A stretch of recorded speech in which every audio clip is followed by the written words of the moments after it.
Bonjour et bienvenue dans cette vidéo, vie, force, santé à toutes et tous. Cette vidéo est une illustration de la numération en complément du cours du 13 mars 2021. Alors ce que je souhaitais montrer dans cet aspect, ce thème, c'est la manière de noter les chiffres, principalement dans les dates, mais pas seulement, puisque nous avons une occurrence dans l'exercice grammatical qui viendra dans l'autre partie. Alors j'attirais sur l'attention sur ici un petit tesson qui est publié dans un article notamment qui a été acquis par Jean Winan ici, et il s'agit donc de la traduction de ce petit ostraca qui est donc un tesson de poterie, et l'intérêt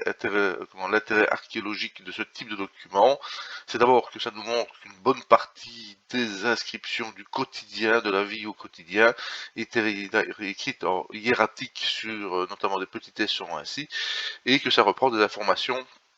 archéologiques extrêmement intéressantes. D'autre part, on a des choses, des informations très essentielles qui sont reprises ici, puisqu'on a un tesson de poterie, et ce tesson de poterie comporte ici une date, et donc forcément des chiffres, raison pour laquelle je souhaitais parler des chiffres. Si je parle ici des chiffres, nous avons, je vous les mets ici, l'écriture hiéroglyphique est une écriture de position, simplement on va juste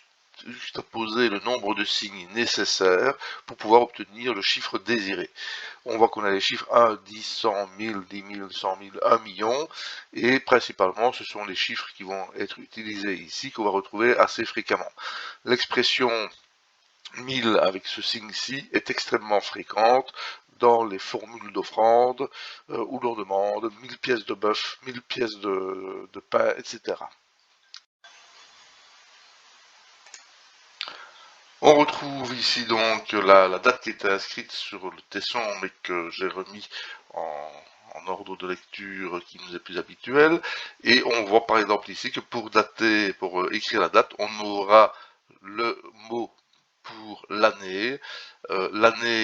4 qui est ici, l'an 4, et on a ensuite la lune, autrement dit le mois 3, troisième mois de la saison de Perrette, jour 20, 10 plus 10, jour 24. Et alors je vous renvoie vers la vidéo YouTube consacrée à aux 3 saisons, hein, on la trouve sur la chaîne YouTube, qui détaille un petit peu plus le calendrier égyptien, mais ici tout simplement dans le cadre de notre location d'âne, quand s'est-elle produite? Ben, elle s'est produite à la saison de Péret, de seconde saison, la saison de la germination, le troisième mois, on retrouve ici troisième mois, donc c'était ce mois-ci, et ce mois-ci démarrait le 15 janvier. Comme on était le 24e jour de ce mois, eh bien on peut supposer que on est déjà dans la seconde moitié du mois de février, donc c'est à peu près un peu avant la période de cette année-ci, au moment où j'enregistre, que la location de l'âne a eu lieu. Alors on peut à partir de là commencer à se poser des questions. Si on loue un âne, c'est pour transporter des choses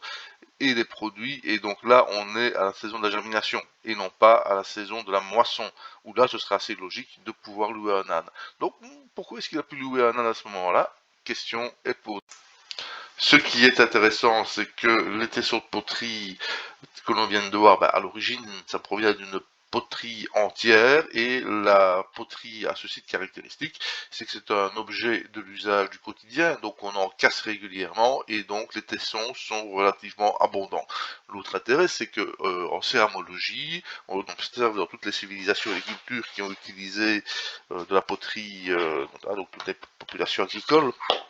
et bien toutes ces populations ont utilisé de la poterie au quotidien, et donc qui n'étaient pas soumis à la même rigueur que l'art officiel, que ce soit l'art impérial ou l'art religieux. Et donc on a une évolution des modes, et on peut ainsi par exemple attribuer le tesson de poterie que nous avons vu à un type de vase qu'on appelle les vases marles, et que l'on retrouve ici un exemplaire entier. L'intérêt étant que lorsqu'on retrouve un tesson de poterie d'une certaine catégorie, associé à une date, ça va permettre d'associer la forme de la poterie à ce règne, à cette chronologie. On va pouvoir attribuer au tesson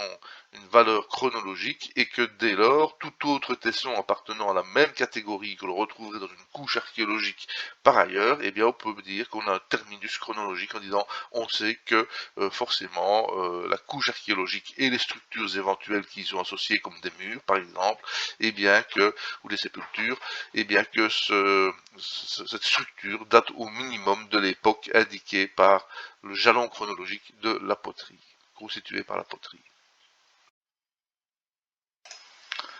Et donc on retrouve la date qui est ici, qui permet donc l'an 4, troisième mois de Péret, 24e jour, et on découvre par la suite de la traduction du texte que nous avons affaire à un loueur d'âne, donc très certainement l'ancêtre du fondateur d'Avis, hein, puisqu'il louait des véhicules de transport sans doute à la journée.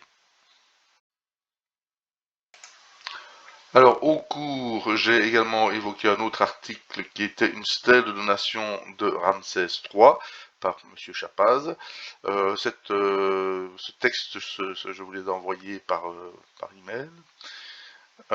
Donc ici, on a toute la description de la stèle qui est ici. Je vous laisse lire, l'article fait 15 pages, c'est toujours très instructif, très intéressant.